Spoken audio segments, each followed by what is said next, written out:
Hello, and welcome to Connecting You to You Radio, where we tune in to receive the messages of health and well being that are being broadcast from the soul. I'm your host, Lisa Warner, author of The Simplicity of Self-Healing. I show you how to heal your body naturally by combining your body's innate intelligence with the wisdom of your own soul, so that you can break through the mental programming of limiting beliefs that cause disease and make healing your body and changing your life simple.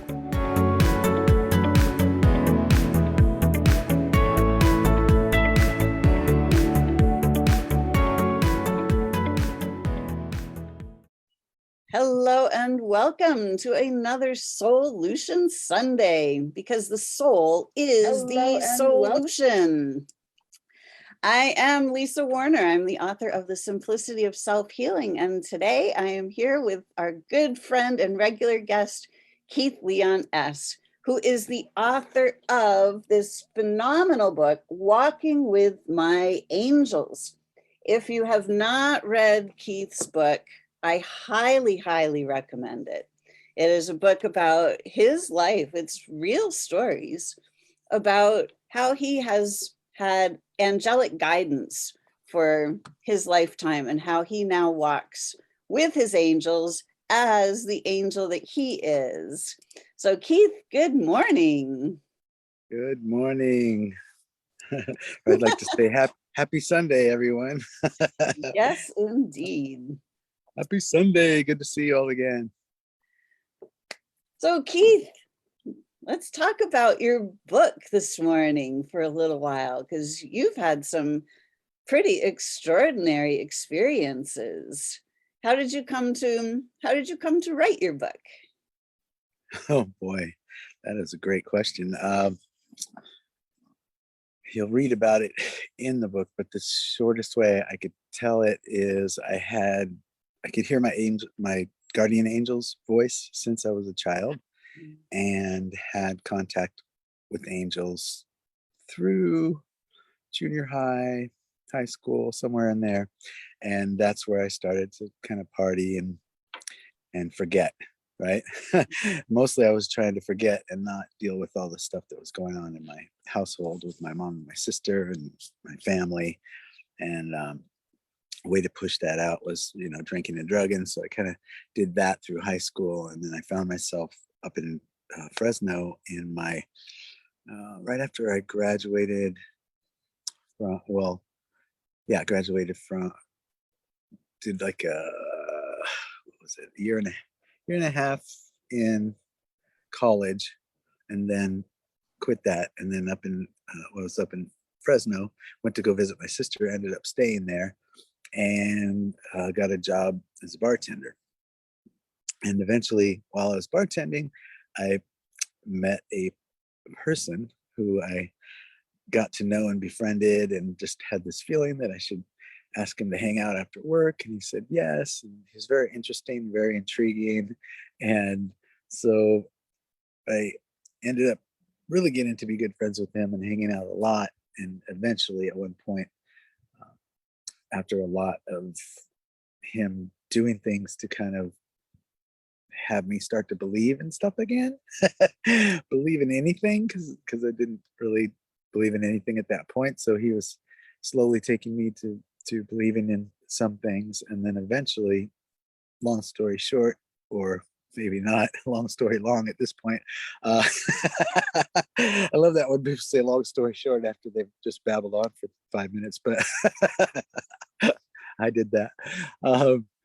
So eventually he ended up telling me that he was an earthbound angel, a real earthbound angel, that a lot of times we call people that do good deeds and things for us earthbound angels, but really earthbound angels are they're angels who are drop-ins. So they dropped into a body that maybe somebody had like committed suicide, but nobody knew. So they swap with them, pop in, assume that identity.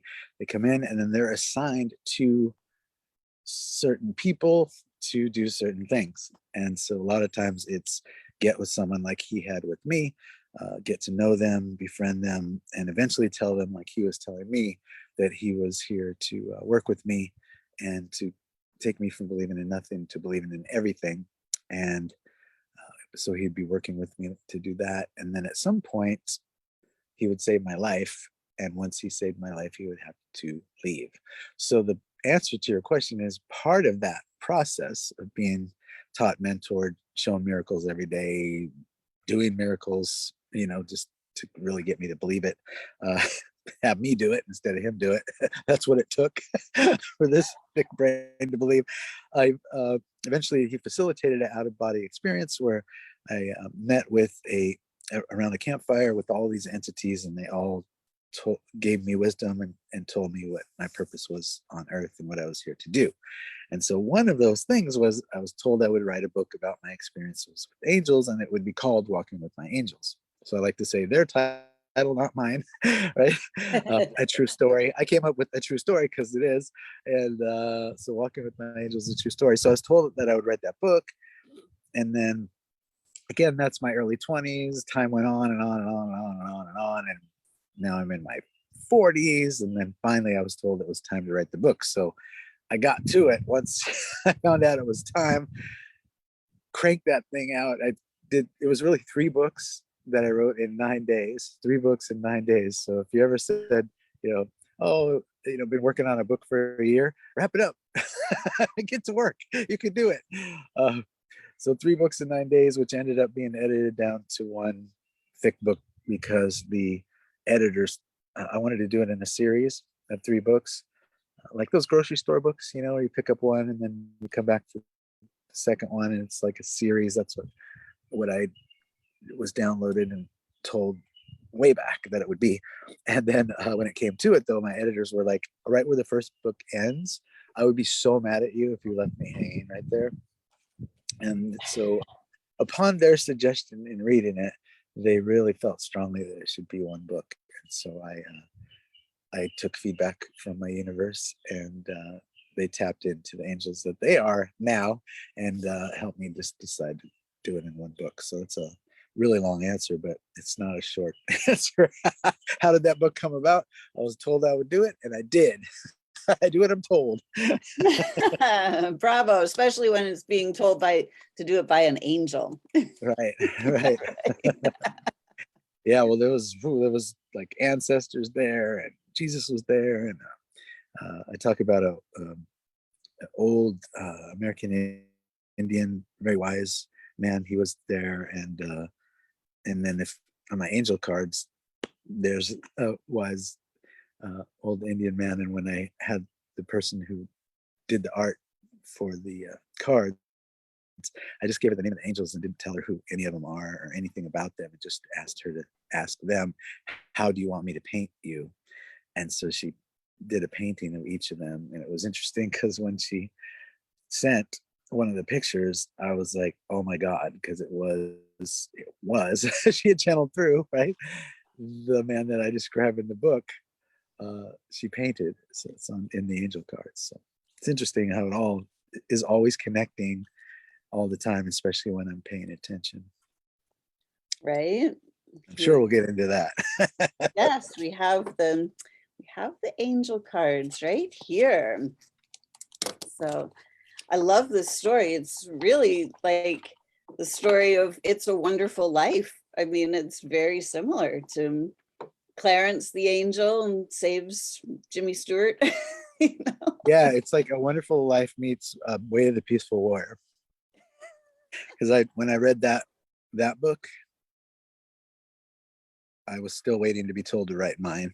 And when I read Way of the Peaceful Warrior, I was like, oh my God, because I swear it's the same angel, because just even the way the first time that he wanted to kind of prove to me who he was, that was the same. Like a lot of the things were the same. So I figured either he had been following me around during that time taking notes, or it was the same angel, because even some of the words he spoke, some of the things he said were so exact that I was like, oh man, so if I write my book, then great thing is I had so many other things to choose from, right?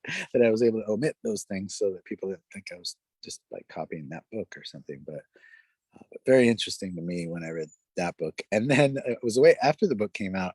I think Mara said, "Did you ever see that movie?" We watched it together, and I was like, "Whoa, whoa, whoa, whoa, whoa!" Because if I saw it, my mom did have me watch probably every classic movie ever growing up, but I just didn't really remember that one, any details from it. So once I watched it again, I agree with you. It's like two those two things kind of merged, and that's a lot of what happened. Yeah. Wow. So why do you think that there are some humans that have angels assigned to them and others that don't? Well, we all have guardian angels. So everyone has at least one guardian angel. Some have a posse like I do, but right, or two. But and the guardian angels are just to get you to your predetermined expiration date, the date that you're agreed to be here until. And there's so many moving parts now, especially these days, ways that we could get taken out ahead of our time. And so they're here to kind of move things. Like that time you grabbed the steering wheel and said somebody else grabbed the steering wheel, they did, right? All those times. So there's that. But the earthbound angels that I'm speaking of, the people that they're contacting are people who are here to make a profound difference on the planet who would have otherwise taken themselves out. Like in my case, I would have probably OD'd, because that was my deep dark drug phase, the way I like to put it, and that's when it came to me. And so when he said, "I will save your life one day," I thought, I'd be walking down an alley and then get jumped, and he'd pop out and kung fu everybody, or or I'd be standing in front of a car and he'd swoop in and push me out. I thought it was going to be something drastic like that, but ultimately it was to save me from dying of drug overdose, because he showed up, and it's in the book. He showed up at one point and and just put me in front of a mirror and said, "You have 2 weeks to live or die. It's your choice. And either way, I'm not going to watch it happen," and walked out on me and left me in front of the mirror. And everything that he had ever said, ever, came true, including, world predictions, the way my day was going to go, everything he ever said was true. So if he said, "I have 2 weeks to live," I knew that if I kept going down the road that I was going, then I was a goner. And I did have a choice to make, because at that point I wasn't clear if I wanted to live or not. Mhm. And so even with all I had seen and with him, it just, uh, part of it felt like a huge burden, right? Once I found out why I was here, like no pressure though, right? Touching and inspire the lives of millions, no pressure at all. Add that, throw that on top of everything else I'm trying to avoid, right? So it was quite an experience. So Earthbound Angels are assigned to people who are. The way that he put it was, if you died before your expiration date, it would have a not so great effect on the planet. I don't know what that means. I assumed the work that I was here to do wouldn't happen. Maybe there's someone or a group or uh, light workers, whatever, that are inspired by my work that go on to do other work that makes a difference. Like we never know the answer to something that vast. But one of the things I remembered was being told about touching the lives of millions of people. So that's really why I got into publishing, because I knew that the more people I could help get their their work, right, their life changing work out to the world, that I could reach that number fast, right? Because it doesn't have to be. It's me directly touching the world, right? So I kind of got in service to other people, and that's what got me into publishing. And then my books started doing well as well. And at one point, one of my friends said, "Oh, you've already done it," and he just started helping me add up things and do the math. How many books were published? How many of my books published? How many shows have I done? How many things have I been on? How many people has that touched? Everybody whose book that I did, that they've handed out, how many lives that's touched. And eventually I was like, "Oh, wow, I surpassed what they told me, which was an amazing feeling to finally feel like, okay, I did that. Wow. And now I'm venturing out into what has always been my ultimate dream, which is filmmaking. So I know that that's going to also touch lives as well, because the type of movies that I want to do are all going to be like films that make a difference, not the typical Hollywood feel good for 5 minutes stuff, but things that will evoke conversations that perhaps those conversations will end up moving forward into bringing change onto the planet as well. Indeed. I think your story is really, runs parallel to so many light workers' stories, of being on this planet and just not being able to manage the insanity and the just the hatred and all of these really heavy energies that are not heart-centered. And so many of us wind up on the verge of suicide, or on the brink of disaster, because we just can't function in this world. Yeah, I know I've had a leg over a few times. Yeah, me too. For sure. leg over on the freeway overpass one time, leg over on a balcony up on the 14th floor another. But fortunately, I've been saved in away each time, and it kept me here. And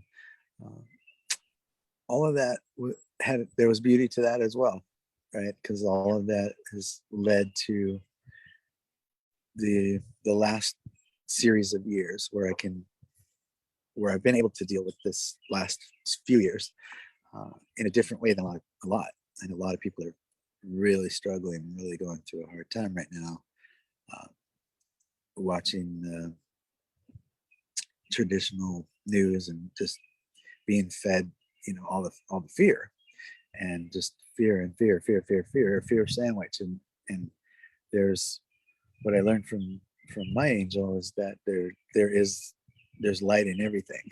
And so even if I look at something that appears to not feel great at the time and say, what's in it for me to learn? What's the lesson in this? Then I'm able to look at everything and ask those questions. What's in this for humanity, right? The pandemic that we've been dealing with, right, the last couple of years, what's in this for everyone?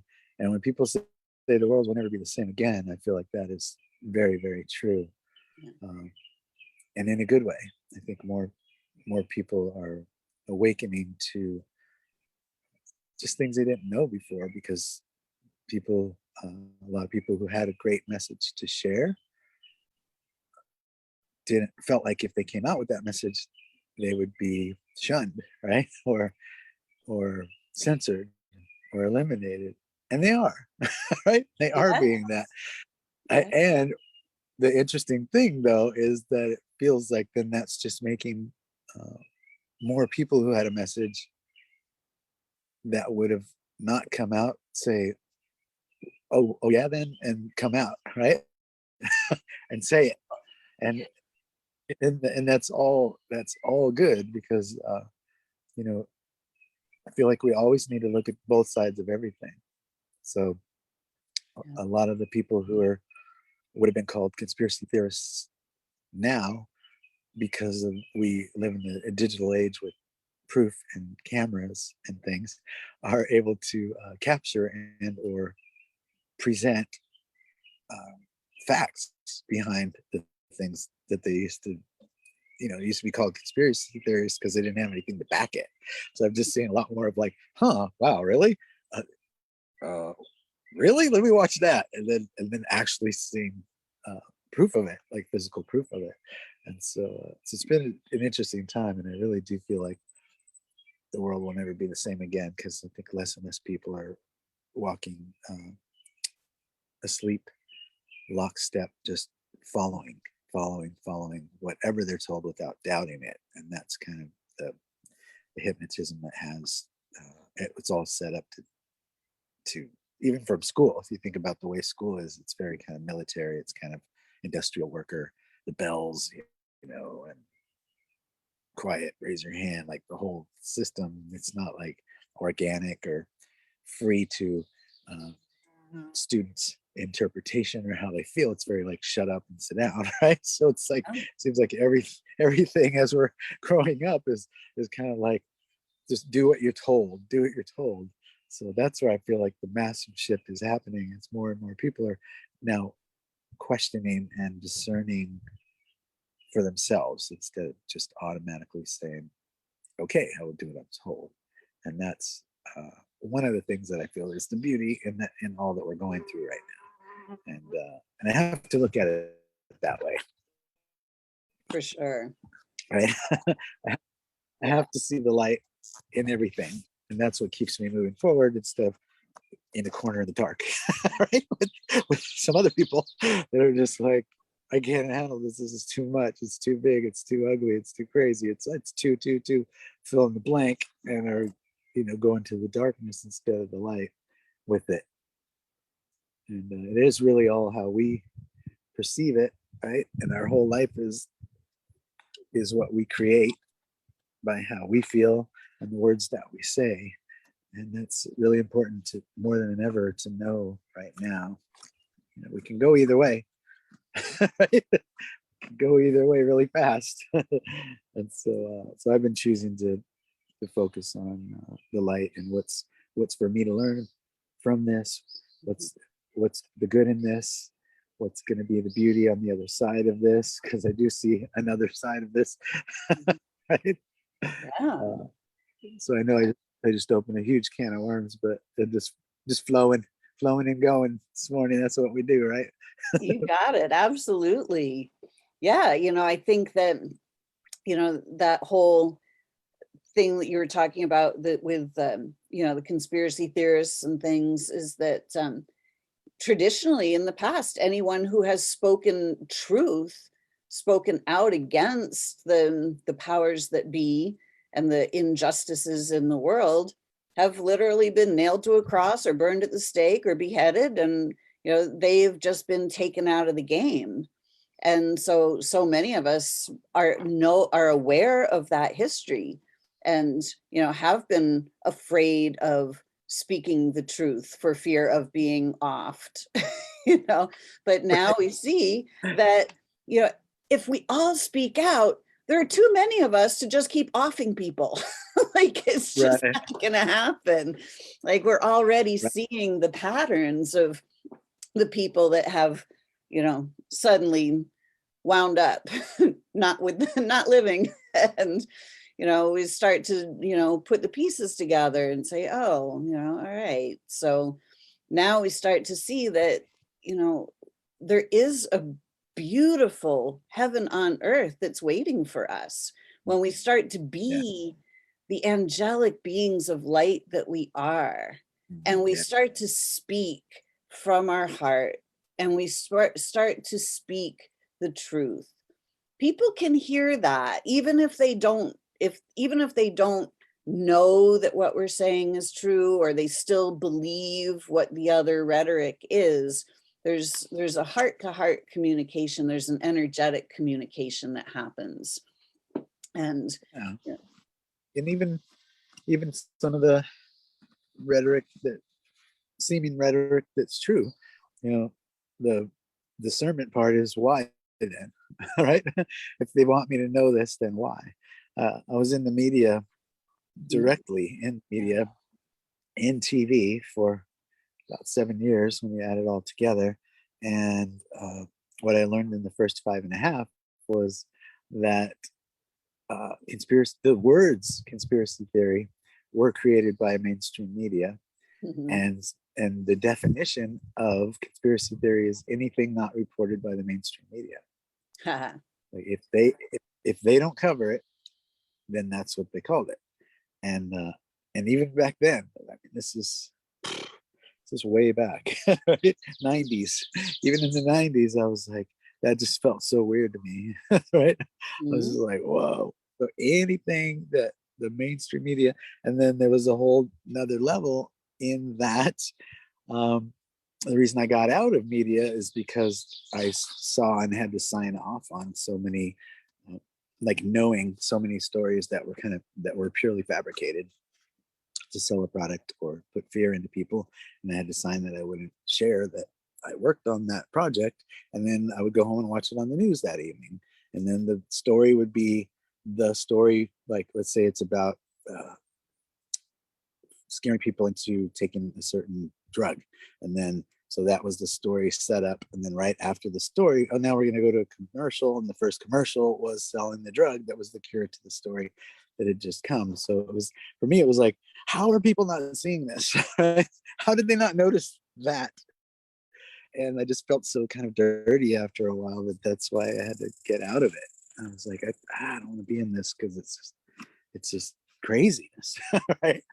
All that I was seeing and the manipulation and all of that. And so for me, when everything shut down and what I think what they didn't know, they wanted to shut us down, keep us away from each other, but they didn't really know the power yet of YouTube and that people would just get on their camera and start connecting that way and then start sharing things. And that's why all the censoring has been happening. They're like, oh crap, if everybody starts talking to each other like this, there could be trouble. People might start trying to think for themselves. We can't have that. And so that's pew, pew, pew, all the censoring started coming in. And I was like, of course, like I really I wrote and could have wrote a lot of what's been happening, 2 years ago. But I really, other than right now on your on your show, I just don't even talk about this stuff because the message that I love to give is, people tapping into your angels, your inner guidance, realizing that you have a direct connection with spirit and source, and that none of that matters. That stuff that's going outside. As a matter of fact, shut it off, tune it out. And I'm not talking about spiritual bypass and pretend like it's not happening. I'm suggesting to not let it be a focus or a priority of how you live your everyday life, because the thoughts that you have, the things that you think, what comes in is what goes out and then creates your outer reality, but only every time if you really kept track of it. Right? Everything you say, everything you think, everything that you set up with your beliefs like unfolds and happens before your eyes. Even if that's belief that you can't do it, then that shows up. You can't. I think Yeah. was it Ford? I think somebody like I would never think said if you can't do it. Yeah, whether you think you can or you think you can't, you're right. Yeah. I know, it blows my mind. Some of the quotes, the people they come from, it's like, wow. I know, right? Who knew? Yeah, exactly. Yeah, we have John saying, totally love your message, Keith. Seeing a live angel or spirit changes you forever. There's no going back to who you were before. I had a Navajo spirit walk 4 or 5 elk out to me while hunting in the country in Colorado. At my last elk harvest, my gut told me to bring back rocks, so I did. And when I got home, one rock is his face with the same expression on the face. Oh, powerful. Yeah, it really does change you forever. And it's like we have to tell people about it, right? That's another thing that, if you were someone who didn't talk to people, didn't get on stage, or didn't write books, or didn't do all that stuff before, that's something that changes as well. You realize, like, wow, I can't keep this to myself. It serves no one. So it's like stretches you right out of your comfort zone. I'm naturally an introvert. I recharge alone. If I speak in front of people, all my energy goes out and it gets drained. So after I've spoke at an event and met with people, I am wiped out, like I did a triathlon, like that much. And it takes me time to recover, right? And it feels like no matter what, all the tools and all the speakers, all my mentors, all people that are energy people have taught me to do, still wiped. If it's a big room, maybe smaller events, I can can do well and get away with it. But big events, whew, I'm sapped, right? So that alone would have made me feel like if I didn't have this message to share, and that's my driving factor, my core value, sharing this with the world. First time I did a big event, I would have went, no, that's it. No more of that. All right, well, 20, 30 people, I'll just stick to that. However, I realized, how do I get the message out to the masses doing that? Right. So that's why I do say yes to everything, the podcasts, videos, radio interviews, all of that. I just say yes, because that's how we're able to reach the masses, right? If you hear something that meant something to you today that really landed, and you share it with 3 people, and then they share it with one, that's the way it works. With my angel book, I was told like how many copies of that I would sell, and I was like, really? Right? This is way back. Remember, I believed in nothing, so trust me, that number, I was like, yeah, okay. And and that was another thing that the actual book sales, and then there was Kindle, and there was audiobook, and I remember telling a friend like, that's a huge number, and but they also said whoever holds the book in their hands will be raised to their next level of vibration, and it will be this many people, and they gave me a number. And so one of my friends was like, okay, well, first of all, it's hold it in their hands, not read it.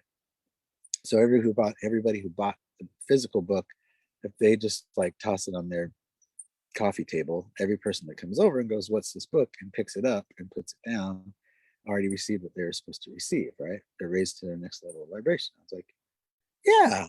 And then Kindle Reader, do people hold that in their hands? I go, yeah. He's like audiobook, right? People love audiobooks. If they hear it, I'm sure it does the same thing. I'm like, yeah, right. So that's how you're reaching that number. It isn't necessarily by the number of books sold. It's how many people it reaches from there, and them sharing the stories or saying, hey, do you know there's another kind of earthbound angel? And that was kind of my favorite thing, was the very beginning, when all that happened to me. What you'll read in the book, I was told by my angel, do not tell anybody about this. Do not speak of these things. Because in the 90s, if you shared the things that I shared in that book, they would find a nice white jacket for you, a padded place, and give you some meds. Mm-hmm. And that's what they would have done back then. And so I waited and waited. And eventually I was speaking at events, mainly about books and other types of training at that point, not out of the angel closet yet. And however, there would be other angel people. And so all this to say, the fun thing was there was a few well-known angel people that, if you're into angel people, you would know, who I remember telling them about real earthbound angels. And one of them saying, earthbound what now? Wait, what? Tell me more, say more about that. And blowing the minds of 2 particular angel people with the knowledge that I had about the drop-ins and the things that I said at the beginning, and how they're here to put people on the path and keep them alive, because they're here to make a difference on the world. And it's like it totally landed, rang true for them, but they were just kind of like, because they hadn't been given that message or considered that. So that was fun, and that was early on. That I was still like, but you didn't hear that from me, right? Because I had been told, tell them. So I said, all right, I guess it's time to start coming out with this stuff. And then I did start sharing things with people, just some of the stories that are in the book. I would just share like one story, and everybody I shared it with was going, wow, that's so cool. Not, dude, really? Right? What I expected, I didn't get. What I got was, wow, that's so cool. Ooh, do you have any more of those stories? Are you gonna write a book about that? Are you gonna all positive feedback, nobody thinking that I was out of my mind. And so I think ultimately that was part of me continuing to ask the question, is it time yet? Is it time yet? And ultimately I was on a hike with one of my friends up in Vermont, and I was really getting impatient. It had been like 20 some odd years now. And I was like, really? And then she said, hey, when are you going to write that angel book? And I'm like, yeah, when am I? And she's like, what? I was like, oh, sorry, no, that was for them, not you. Not to be, yeah, when am I? As we were hiking. And then I heard it's time. And I go, time to write the book? And then she goes, what? And I'm like, shh. Yeah, right. Like I waited so long. Don't cut the stream off. And I heard, yes, it's time. It's time to write the book. And I was like, yes, thank you for asking that question. And so I tell that story in the introduction of the book because she's a great coach. She immediately jumped into coaching mode and said, when are you going to start? How's it going to go? And started coaching me up. And so I wanted to put that in the introduction to make sure she got the credit deserved, because she's the one that finally asked the question that helped me get the yes, and then immediately had me think, when and how was I going to make it happen? Because I was like doing a lot of personal mentoring and coaching and had a full schedule. So my wife had to book it way out. It's in the book. I think it was like 6 weeks out or something like that, before I could even really start it, the actual writing. So I just worked on the roadmap immediately, which is what I called creating what the book was going to be from front to back, and having that before I started writing. So it was pretty amazing process, channeling through, what happened. And up until that point, I remembered some stories and a lot of metaphors and things that this angel taught me during those times. But when I sat down to write it, I was remembering everything. Like he said, and then I said it, and then she said, and then I said, and he said, and like the full conversations of what happened, which I had no recall of before. Like I could see myself there, and I had bits and pieces. You know how our mind works, right? Just remembers the part that meant something to it, and so usually selective memory. But this was like full stream of everything, so that I could just witness it like a movie, and then grab the parts that were appropriate for the book. So it's a pretty amazing experience. And then I got to relive and experience all of it over, all the lessons over again. And yeah, that was powerful. So I feel like if anybody gets anything out of this book, I got 100 times more by being able to write it. Wow, you have some pretty incredible experiences in that book. Some things that are not your everyday, ordinary walking down the street experience. No.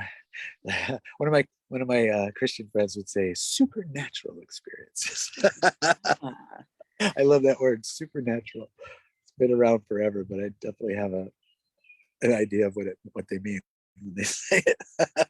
Yeah, so you one of the stories that really stood out for me was when you witnessed an accident and then you saw it move backwards in time. Well, I was in an accident. Yeah. Yeah, you want me to share that? Sure. My friend Timar just got, for his birthday, a 69 Mustang, and he wanted to see how fast it would go. And there was this really, really, really long straight strip that we lived really close by, where you could just punch it and go, and there wasn't a light for a very, very long time. And so he just lit it up. And we're going, it's like 50, 60, 70, 80, 90, 100. And I'm done. So when he got to 100, I was like, dude, slow down. Started to freak me out, because the light is coming, right? It is going to come. And now we're going 100. I don't know how long it takes to slow down. So he kind of lets off, and it goes down to 90. And then he starts to actually put the brakes on, and he's like, dude, no brakes. Dude, no brakes. He's screaming. And the light's coming closer and closer and closer, and he's pumping the brakes. And finally the brakes locked up, and there's few cars in the intersection. We're coming straight at a car from behind it. He swerves off to the left around the car, but there's an island, a little cement island, and on the island is the power box that runs the light. And so we slam into that power box, into that island, that cement island, and I hear glass break, metal crash, just the sound of horrible accident, and then poof, I'm into like what's called there's two versions of life review. This is one of them. So I'm into poof, this movie that starts with me coming out of the womb, literally, right, and then from then on, and it's like a film, and it's really fast. It's clips of all the things that had happened up until that point, and I'm like 17 at the time. All these clips of all the kind of main things that happened in my life that were life-changing moments, whether I had realized it or not, good and bad, right? Just all these different clips. My dad leaving, my first birthday party, this, and they all came really, really fast up to present moment. Dude, no brakes, crash, and saw that again, and then all the glass, and then all of it goes back, and then the whole film went into reverse. The reverse, back into the womb. So then when I come to from that, he and I are sitting out of the intersection over to the right, parked on the side of the road, and the engine's running and it's purring. So I open my eyes and I look at him, and I'm like, we both go, dude, because Long Beach, California, dude, surfer. That's what you say, dude, right? And he's like, did your laugh flash before your eyes? And I was like, yes. And he's like, did you hear? We're alive? And I'm like, yeah. And he's like, did you hear a glass break and metal, all the stuff? And I'm like, yeah. And he's like, my dad's gonna kill me because the car's wrecked, right? He's like, oh, my dad's gonna kill me. So we get out of the car. He gets out of the driver's seat. I'm come around the car. And when I come around the car, I see him first. And he's just going like this look of complete shock. And I come around and I look, and the car is perfectly fine. But the left rear hubcap is missing. So we both look in the middle of the intersection, and the hubcap is sitting in the middle of the intersection. So we walk over to the intersection. Now nobody's there. Interesting. People were there. Accident happened. Now nobody's there. Nobody stayed. Nobody's like, hey, make sure we're okay. Hey, like, what's happening? So we pick up the hubcap, and then we look at the island, and the cement in the island was back in the day. There used to be this chunky black asphalt. It wasn't all the gray asphalt that there is now. There was this chunky black, soft asphalt, and that's what the island was made of. That the thing was on the power box, and in the black tar cement, there was a scrape from the wheel that goes right to that box, that power box, that showed us and proved to us with no doubt that we had hit that, and that all that had happened. And then we both had the life review, and then everything reversed. So we're just like trying to process that and put the hubcap back on. He's happy because his dad's not going to kill him now. And he really believed in nothing. And I had been telling him things that I had learned from my guardian angel and things like that back in the time. Remember in the 80s when you're surely not supposed to be telling people stuff. And I'll just never forget him saying, all that God stuff you talk about all the time. Yeah, he goes, all that time I thought you were full of SH, what? And he's like, but now I don't know. Now I don't know. I'm rethinking things. And then the next day he was like, the trees are greener than they ever were. The sky is bluer. He was really like, whoa. And then over time, I don't know if it was a week or two, but after that, it was back to like just doubting, that it even happened. And he just got right back into the disbelief story. But I didn't. I did not. It had shown me everything. It started. It kind of taught me my first understanding and wondering about timeline jumps, things like that, because it had to be. How else could people stop if there's an accident? People stop and they help you. There's no way someone like slams into a box and then you just drive off like nothing happened. So there was just so much to that particular experience that was for me to say what's in that for me. What am I to learn? How can I what am I supposed to do with this moving forward?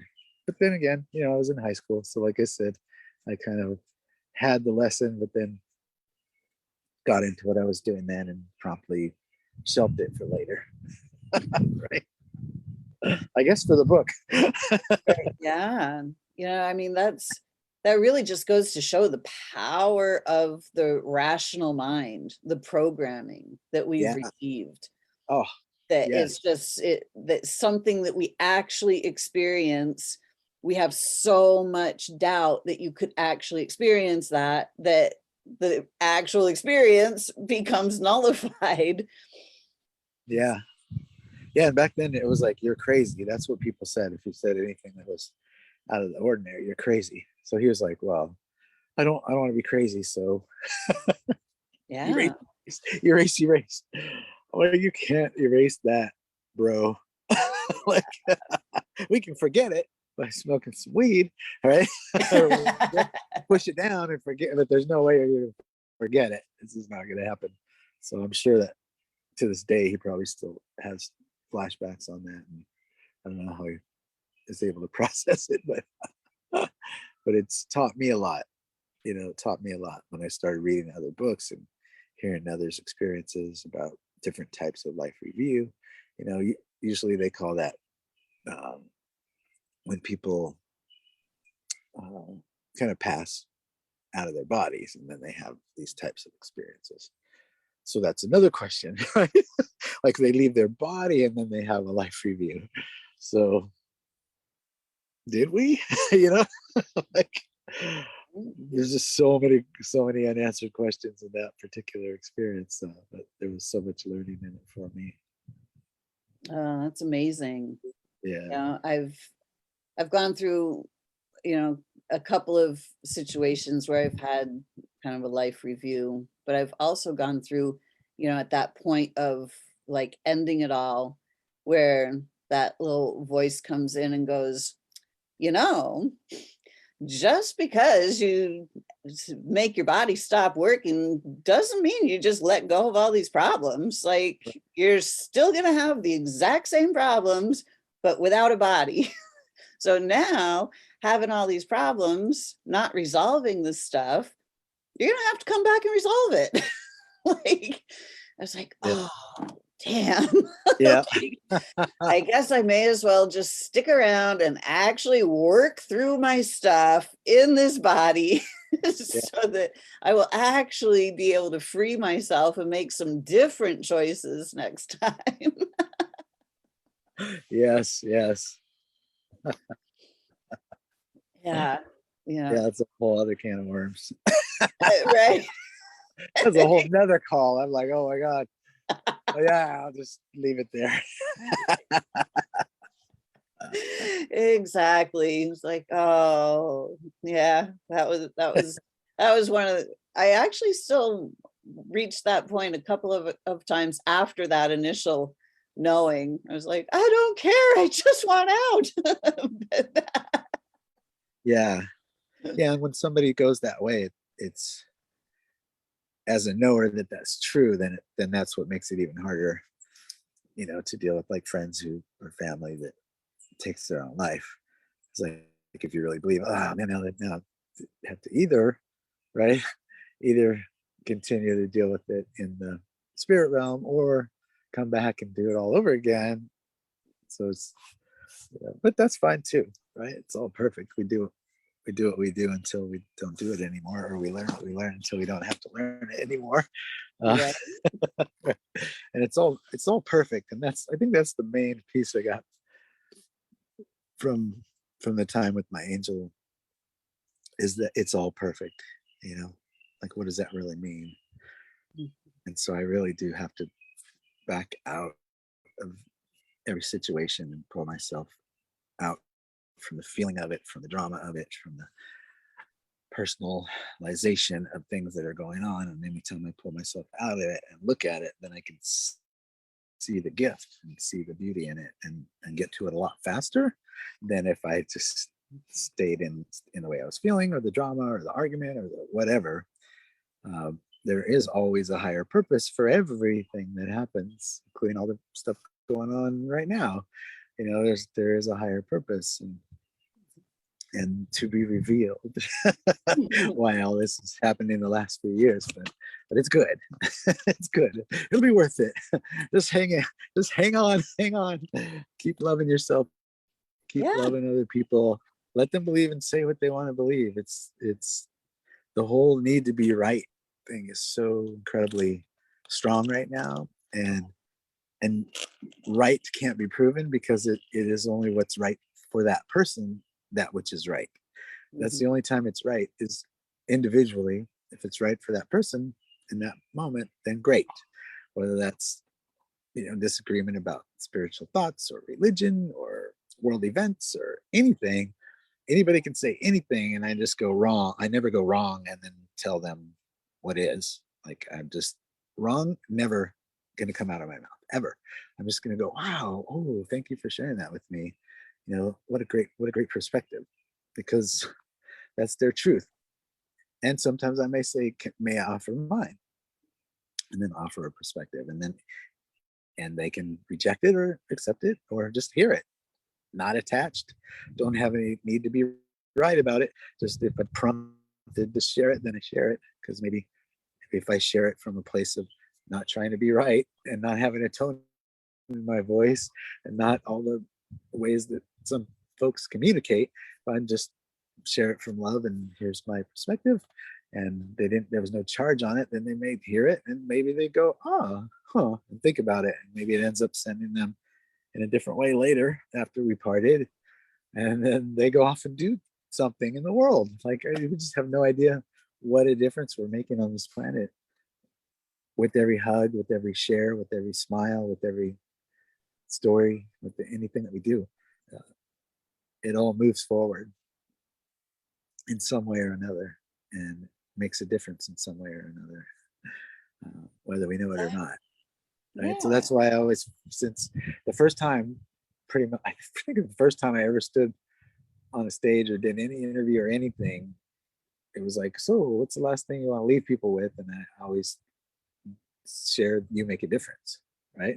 You've heard it, you know it by heart. You can do it for me right now. I always tell everyone, you make a difference on this planet. This world would not be the same without you. Every smile, every hug, every hello, anything. You may have saved a life one day and didn't even know it, because that person you said hello to didn't feel like they were seen or heard. The fact that you saw and heard them, they talked themselves out of taking their life that day. And you wouldn't know it because you never saw them again. But so we're all making a profound difference in the world. And so when people get into, I hear so many people say the words like not worthy, not enough, not fill in the blank. And it's like, if you only had any idea the difference you're making just by being yourself. You don't have to get on a stage, get on a blog, get on anything to make a difference. Just one smile or a hug could make a difference and save someone's life. Yeah. So we're all doing it every day. And how many of us really know that? How could you ever not be enough? And how could you not be worthy? Right? How could you ever not be worthy? It's just like, in this world of right and wrong, when other people believe there's right and wrong, and they believe that they're right, and they constantly tell you that you're wrong, like for your entire growing up, this is my experience. I was just told I was wrong from basically day one. Every time I tried to do any independent thinking or doing something my own way, it was wrong. No matter what it was, I was always wrong. So that for that repetitive, you're wrong, there's, that's not right, you didn't do it right, what's wrong with you? It's like, wow, it just gets really deeply ingrained. Yeah, if you're told anything enough times, your subconscious mind will believe it. And then if your subconscious mind believes it, you're cooked. So, exactly. But it's just bad math, okay? Not enough. Not enough is just bad math, because it's physically impossible for you to be any more or any less of anything you are right now. Exactly. You could not be skinnier right now. You could not be, right? You couldn't be skinnier right now. This is how you are, right? So all we really have is each moment, the present moment, which is right now. and now, and now. And if I can't be any more or any less of anything right now, how could I be not enough? Well, and we look I'm at perfect just the way I am. exactly, and each and every soul is created by the creator as divine, perfect, unique individual, and there's nothing wrong with any soul ever. So Right. we're Now, if I all want, created in divine perfection. and if I want my body to be lighter, because I will feel healthier and I will feel better and I might live longer, or all the benefits that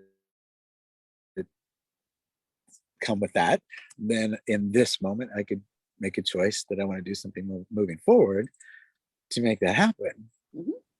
So that's productive, as opposed to crap on myself for all the decisions I made in the past. Yeah. That got me to this point where now I feel like I have to lose this weight or release this weight. I say, because if you lose it, you'll find it again. But if you release it, you let it go. So there's a tip that might change someone's life today. It changed mine. So it's like anything, like there's nothing back there that's any good for you. I can leave you with anything back there. It's like the only time that's good for you is if in this moment it helps you choose to do something moving forward that is of the light, that makes you feel better, that is beneficial for you. And then as soon as you get the message, leave it back there. Always forward, never backwards. Always forward, never backwards. That's my mantra. Always forward, never backwards. There's nothing back there for me that's any good. Trust me. and if it is, it's like you were asking me to share stories that were in the book, right? Those led to something incredible, which is why I'm willing to tell them again. Some of them were really hard, to tell again, even once, let alone as many times as I've had to share it since. But that just kind of leads me to one more thing. My dear friend, mentor, Jack Canfield, he would get on stage and there was a story that he would share. And he basically, the bigs, they, a lot of times if you see them multiple times, you see like they have the same kind of talk, and some things change here and there, but the main pieces are still there. So he'd tell this one story, and every time he told the story, it was moving, not only to us, but to him. He would be in tears every time he told the same story over and over again. And so I was like, bro, I don't understand. Like, how can you always be emotional during that story? And he said, the first time I told it, tears came. And when I realized that it was important for me to share that, then I realized that every time I tell it, I have to go there again. I have to put myself in the feeling of what it felt like at the time. And as much as I wished I could have put it behind me and never told that story again, because it does wreck me every time I tell the story, because it made such a profound difference. And I knew it was one of the stories I'm here to tell. If I'm going to tell it, then I'm not going to half-ass it. I have to go all in and go there again. So every time I feel how I felt then, every time I put myself right back in that space, because I owe that to them. Wow. Right? And so that's why, everyone, any place I've spoke all over this world, people always came up and said, "Oh my God, you're so authentic. I really felt you when you spoke." Like, and I don't usually feel, even people that don't usually feel come up and say, "You moved me to tears. You, like, I felt you." And that's why, because he shared that with me. And then I just kind of took that on and have been that ever since. Just authentic, right? Just Beautiful. If you're going to tell the story, then don't just tell it. Convey the Be whole it. thing. Sure. Yeah. Wow. Yeah. John Yeah. says, when you're doing God's work and message to bring forth, he won't let you pass over until your divine work and message is brought forth. Love your story, Keith. I have been gifted solid proof of spirits with rocks and driftwood that have faces on them to prove what's happening in the world. Last summer, I was gifted a 5D rock. Looks like plasma all blended together. I even have a photo of a gem that was apported during a seance from the Ascended Masters, Buddha, Jesus, Saint Germain, and Metatron. We'll have to have a powwow. John lives near here. Oh yeah, Yeah. awesome, Yeah. awesome. Yeah, let's do it. Sure. He's part of the tribe. Karen knows John. So Karen's watching today. So she said Like, Keith opened my mind about the media years ago. And yeah, yeah, she too had the suicide thing going on, so she knows how that feels. So yeah, yeah, yeah. yeah, so really it really is all about us taking our power back and standing in our message, walking as the angels that we are. Because, in the past, the human angels walking on earth, the ones such as Jesus, they would get burned at the stake or hung on the cross because those messages were not welcomed on this planet by the powers that be. Yeah. And now we're starting to see who the powers that be actually are. And there's a lot more angels on this planet than there are demons. So, I love that. I love that. right? And they can't just keep taking us out as long as more and more and more of us stand up and we start speaking from our hearts and we start sharing the love that is for all of us. Mm. Yes. So people reading this book, Walking with My Angels, this true story by Keith Leon S. This book is an incredible inspiration to be able to start seeing your angels, to start noticing your angels, start looking around, start looking for them, because you know what? If you don't look for them, you're not going to find them. Like, if you allow all of this, the peace, the ease, the love, we have to look for it. It's not going to drop out of the sky onto our heads. It has to come forth from within. So when we start walking as the angels we are, we start to realize that we are divine, beautiful, gorgeous beings of light, and that we are all filled with love, and we are here to live in peace and harmony with each other, with Mother Nature, with all the realms, the unseen realms and the seen realms, the angelic realms and the human realms. And we are here to do that. If you're here listening at this time, this is why you're here. You're one of the light workers. You're here to make a difference on this planet just by being you. So we love this story. Keith, thank you so much for joining us today and sharing all these beautiful stories. We love that. Been an honor. So where can people find your books? Oh, on Amazon. You just type in Keith Leon S. You'll see both the Keith Leon books and the Keith Leon S books. Beautiful. And they'll find the Yeah. Navigating the Clickety Clack, How to Live a Peace-Filled Life in a Seemingly Toxic World series, which is how Keith and I met to begin with, through our beautiful friend Karen Can. So Yeah. again, Karen. And here we are all back together. Keith sitting outside of Karen's house. We're all in the same area here, so we can all play together in person, which is such a beautiful thing, having angels coming together to play together in the physical realm. Mhm. Yes. And so it is. Oh, it is. Well, Keith, thank you so much. I just love having you on as our guest each month. You always have such incredible wisdom and inspiration to share, and it's always just filled with love. So thank you, thank you, thank you. You're welcome. We'll see y'all next month. All right, everyone. Thank you so much for joining us today for another Solution Sunday, because the soul is the solution. You are the soul. You do not have a soul. You are the soul. Mm. So start looking for the peace inside. Start looking for the heaven on earth. Start looking for the other angels, and start by looking in the mirror. You will see the first angel when you look in the mirror.